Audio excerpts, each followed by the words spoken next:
Salut, salut, bonjour, bonjour, bonsoir, bon après-midi. J'espère que tu vas bien. En ce qui me concerne, ça va par la grâce de Dieu, ça va, je ne me plains pas. Aujourd'hui, j'ai une histoire à te raconter. C'est une histoire un peu... C'est une histoire importante en fait. C'est une histoire importante. En fait, c'est l'histoire d'un ami. Un ami qui essayait toujours de faire quelque chose dans sa vie. Il essayait toujours de faire quelque chose dans sa vie pour avancer, pour prospérer, pour aller de l'avant. Au fait, le truc, c'est quoi? Le gars, il a ouvert une boutique. Il a ouvert une boutique, il s'est mis à vendre. Ses amis, son entourage, les gars sont venus à commencer à lui dire, mais toi, qu'est-ce que tu fais ici? Tu n'es pas doué dans le commerce, tu n'es pas doué dans le commerce, tu dois cesser avec ça, tu dois cesser avec ça, tu n'es pas doué dans le commerce. Il demande à ses amis, bon, vous voulez que je fasse donc quoi? Je laisse ça pour faire quoi? Mais tu peux faire autre chose, tu peux faire autre chose que d'ouvrir une boutique et te mettre à vendre là. Te mettre à vendre là, non, laisse ça, faire autre chose. Je fais autre chose, quoi? Quoi? On ne lui donne pas d'idée, on lui dit laisse le commerce, laisse le commerce, laisse le commerce, fais autre chose. C'est ainsi qu'il a laissé il a fermé sa boutique en fait. Il a fermé sa boutique, il a cessé de vendre. Et là, il a décidé donc d'ouvrir un salon de coiffure pour coiffer les hommes là avec. Il a ouvert un grand salon de coiffure. Il a ouvert un grand salon de coiffure, il s'est mis à coiffer. Pendant qu'il coiffait, donc les clients venaient, les gars venaient, les gars venaient. Et certains amis ont commencé à dire, mais quoi? Toi, un coiffeur, avec les études que tu as fait, un coiffeur, tu te mets à coiffer là maintenant, mais ça réduit ton grade, quoi. Ça réduit ton grade. Tu ne dois pas coiffer, tu ne dois pas coiffer. Il dit, mais tiens les gars, moi j'ai d'abord ouvert ma boutique, là j'ai commencé à vendre là-bas. Je cherche le boulot, je ne trouve pas. Maintenant j'ai mon petit capital qui me permet d'ouvrir ceci, d'ouvrir cela, et vous me découragez tout le temps. J'ai postulé pour l'emploi à gauche, à droite, parce que c'était un gars en fait qui avait fait banque et finance à l'école. Il avait fait banque et finance à l'école, il était bien gradué.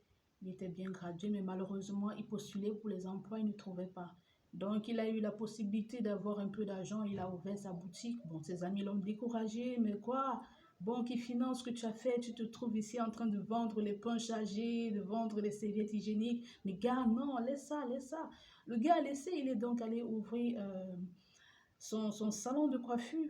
Il a commencé à utiliser la tondeuse là pour coiffer les hommes et les gars sont venus, mince, banque et finance, tu fais quoi là? Tu fais quoi là? Tu fais quoi? Il dit, mais gars, les gars, j'ai postulé partout, je trouve rien à faire, je trouve pas d'emploi. Vous voulez quoi? Que je reste comme ça, à ne rien faire, à ne rien faire? J'ai ouvert la boutique, vous m'avez découragé, je suis dans le salon de coiffure, vous me découragez, qu'est-ce que vous voulez que je fasse? Qu'est-ce que vous voulez que je fasse? Change de boulot, fais autre chose, continue de postuler. Tu vas peut-être être embauché dans une bonne entreprise là et tu vas gagner plus, tu vas gagner plus. Il dit bon, je m'en sors pas mal avec ce que je gagne ici, je m'en sors pas mal. Ça me permet de payer mes factures. Non gars, tu peux pas faire ça. On le décourageait dans tout. Il veut essayer X, on le décourage. Il veut essayer Y, on le décourage. On lui donne toujours l'impression qu'il ne peut pas. On lui donne l'impression qu'il ne peut pas s'en sortir, que c'est pas bon pour lui et tout et tout et tout. Finalement, le gars, il a dit, bon, je trouve que ma place n'est plus dans ce monde. Ma place n'est plus dans ce monde parce que tout ce que j'ai essayé de faire, on m'a découragé, on m'a dit je ne suis pas douée dans ça, on m'a dit ça ne me correspond pas. Qu'est-ce qui me correspond alors? J'ai fait banque et finance à l'école, je cherche un emploi, je ne trouve pas, on ne m'embauche pas. Qu'est-ce que je dois faire? C'est mieux je quitte ce monde. C'est mieux je quitte ce monde, c'est mieux je quitte ce monde. Ah, c'est là pendant qu'il était en train de parler seul, il était en train de parler seul, il y a une jeune fille qui est passée. La jeune fille est passée et elle était en train de prêcher en marchant. Il a dit, mais pourquoi est-ce que tu parles seul? Il dit, je veux me suicider, je veux me suicider. Pourquoi est-ce que tu veux te suicider? Tout ce que je fais, il y a des critiques, tout ce que je fais, on me reproche, tout ce que je fais, on me dit, je ne peux pas faire, je ne peux pas m'en sortir, c'est pas bon pour moi, et ceci et cela, on va toujours me dire un tas de trucs dont je ne sais plus quoi faire sur cette terre. Je ne sais plus quoi faire sur cette terre. Et la fille lui a dit, quoi? Quoi? Viens, je vais te faire écouter quelqu'un, il va te dire un truc. Au fait, c'est le serviteur de Dieu, son Excellence, Pasteur Marcelo Tounassi. Il y a quelque chose de très important à nous dire. Écoutons-le, c'est très riche. Je n'entends pas ton piano, mais pas très fort non plus. Hein. Mide-le. On dit mide. Alors Jésus-Christ, lorsqu'il observe les hommes de sa génération, il les appelle des enfants. Et il dit quoi? Que il présente deux groupes d'enfants. Un groupe qui chante, qui joue à la flûte. À la flûte, parce que quand la flûte est jouée, ça pousse à danser. Donc c'était une musique de joie. On joue la flûte pour danser. On joue la flûte pour la joie. Mais ces enfants se plaignent des autres enfants parce que malgré qu'on leur met une chanson de joie, Vieni da Outlet Divani. Qualità, cortesia e tanta scelta. Direttamente dalla fabbrica con ces enfants ne dansent pas. C'est-à-dire qu'ils ne sont pas cohérents. Ils ne sont pas cohérents. Ce qui doit leur donner la joie ne leur donne pas la joie. Et puis, comme ils ne dansent pas, malgré qu'on leur donne la flûte, la joie, alors on change, on dit. Et nous avons chanté des complaintes, c'est-à-dire des chansons tristes. Et vous ne vous êtes pas lamentés. On met une chanson de joie, ils ne dansent pas. On met une chanson de tristesse, ils ne pleurent pas. La flûte ne fait pas danser, les complaintes ne font pas pleurer. Lorsque la flûte ne fait pas danser et les complaintes ne font pas pleurer, donc il y a un problème.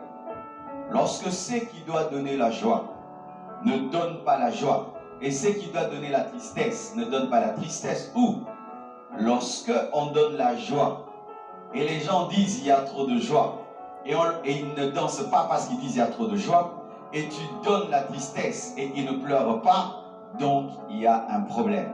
C'est un peuple qui ne sait pas ce qu'il veut. Amen. Hein? C'est comme des fois les enfants, n'est-ce pas?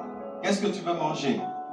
Du pain. Tu lui donnes du pain. Non, c'est trop mou. Tu lui donnes ce qui est mou, ce qui est dur. C'est trop dur. Tu veux quoi? L'enfant ne veut pas manger, mais il se cache derrière des plaintes. Et maintenant, Jésus-Christ explique la flûte et il explique la complainte. Car Jean est venu ne mangeant ni ne buvant, et ils disent il a un démon. Jean est venu avec les complaintes. Il n'est pas venu dans un style de fête. Il est venu sans manger et sans boire. Et au lieu qu'il puisse pleurer, ils disent il a un démon. Il a un démon.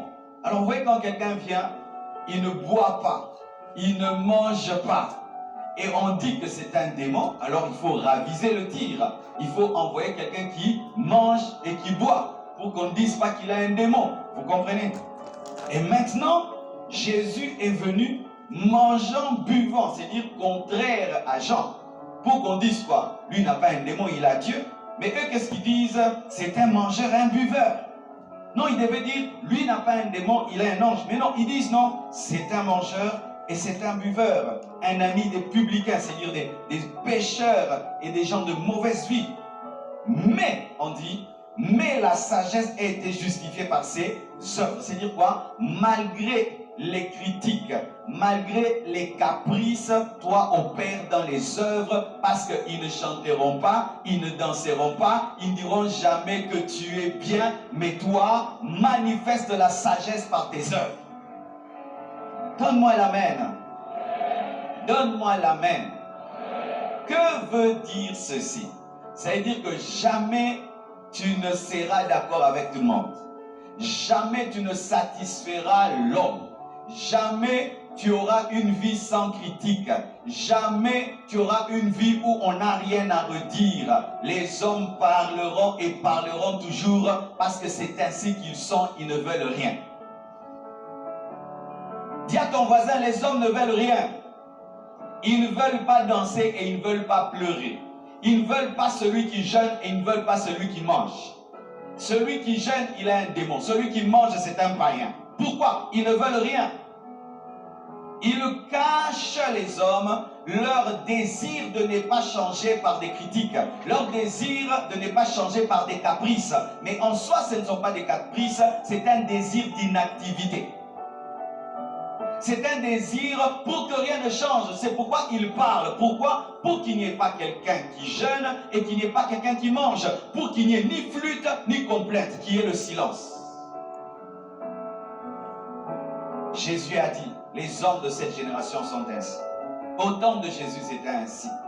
Jésus est venu, mangeant, buvant, étant proche des hommes. On les condise, celui-ci est humble, il est différent de Jean-Baptiste. Non, il est trop proche des païens. C'est un pécheur.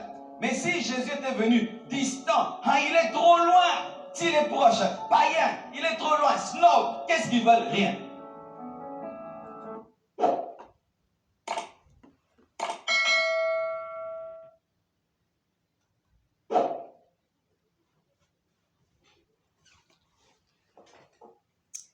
Au fait, si tu as compris ce que l'homme de Dieu est en train de dire, on va toujours te critiquer en fait. Si tu veux ouvrir ta boutique, ouvre ta boutique. Fais ton business, vends. Si tu as fait des grandes études et tu as cherché un emploi, tu ne trouves pas d'emploi et que tu as ton petit capital qui te permet d'ouvrir une boutique, frangin, frangine, fais ton commerce. Qu'on vienne te décourager, n'écoute pas ça. Ils ne vont pas payer tes factures, ils ne vont rien faire pour toi. Et quand tu vas me le demander quoi que ce soit, regarde, mendiant, n'as pas son temps à demander. N'as pas son temps à demander. Mais ce sont eux qui te découragent dans ce que tu es en train de faire. Tu vas ouvrir ton salon de coiffure, on te décourage.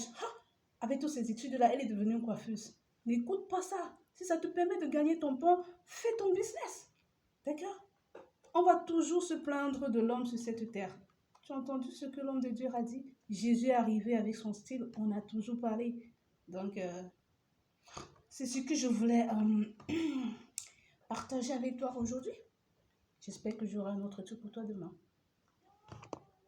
Et aussi, désolée, hier, j'ai pas eu le temps de te raconter une histoire. J'étais très, très occupée. Comme je t'avais dit une fois, on va faire quand je peux, d'accord? Bye bye.